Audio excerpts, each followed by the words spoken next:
നമസ്കാരം. ഇപ്പൊ മിക്ക മാതാപിതാക്കളുടെയും ഒരു പരാതിയാണ് എൻ്റെ കുട്ടിക്ക് അഡിനോയിഡ് ആണെന്നുള്ളത്.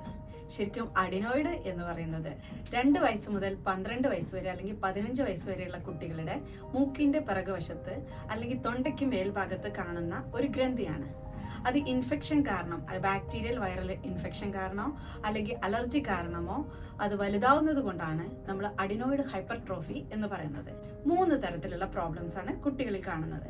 ഒന്ന്, മൂക്കിന്റെ പിറകുവശത്തായത് കാരണം ഈ ഗ്രന്ഥി വീർത്തു വരുന്നത് കൊണ്ട് ശ്വാസതടസ്സം അനുഭവപ്പെടും.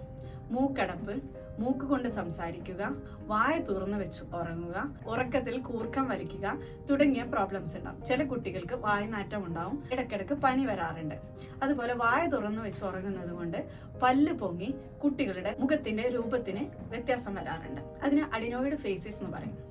അതുപോലെ വരുന്ന മറ്റൊരു പ്രോബ്ലമാണ് ചെവിയിൽ നിന്നും മൂക്കിന്റെ പിറകുവശത്തേക്ക് തുറക്കുന്ന ഒരു ട്യൂബ് ഉണ്ട്, യൂസ്റ്റേക്കിയൻ ട്യൂബ് എന്ന് പറയും. ആ ട്യൂബ് ബ്ലോക്ക് ആവുന്നത് കൊണ്ട് ചെവിക്ക് ഇടയ്ക്കിടയ്ക്ക് ഇൻഫെക്ഷൻ വരികയും അതുപോലെ കേൾവിക്കുറവ് ഉണ്ടാവുകയും ചെയ്യാറുണ്ട്. തൊണ്ടയ്ക്ക് മേൽഭാഗത്തുള്ള ഗ്രന്ഥി ആയതുകൊണ്ട് തന്നെ ഭക്ഷണം ഇറക്കുവാൻ ചില കുട്ടികൾ ബുദ്ധിമുട്ട് പറയാറുണ്ട്. ഇത്തരം ലക്ഷണങ്ങൾ കാണുന്ന നിമിഷം തന്നെ ഒരു ഡോക്ടറെ കൺസൾട്ട് ചെയ്ത് ഇത് എന്താണെന്ന് ഡയഗ്നോസ് ചെയ്യാന്ന് പറയുമ്പോൾ നേസൽ എൻഡോസ്കോപ്പി, എക്സ്റേ തുടങ്ങിയവയിലൂടെ ഡയഗ്നോസ് ചെയ്യാൻ പറ്റും. ഇത് എന്തുകൊണ്ട് എന്ന് കണ്ടുപിടിക്കാൻ വേണ്ടി നമുക്ക് രക്തം ചെക്ക് ചെയ്ത് കഴിഞ്ഞാൽ ബാക്ടീരിയൽ വൈറൽ ഇൻഫെക്ഷൻ കാരണമാണോ അല്ലെങ്കിൽ അലർജി കാരണമാണോ എന്ന് മനസ്സിലാവും.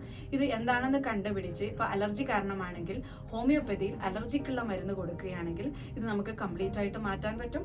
അതുപോലെ ബാക്ടീരിയൽ വൈറൽ ഇൻഫെക്ഷൻ ആണെങ്കിൽ ആ കുട്ടിയുടെ പ്രതിരോധ വ്യവസ്ഥ ഇംപ്രൂവ് ചെയ്യാനുള്ള മരുന്ന് കൊടുത്തു കഴിഞ്ഞാൽ ഇത് കംപ്ലീറ്റ് ആയിട്ട് സർജറി കൂടാതെ മാറ്റാൻ പറ്റുന്ന ഒരു അസുഖമാണ്.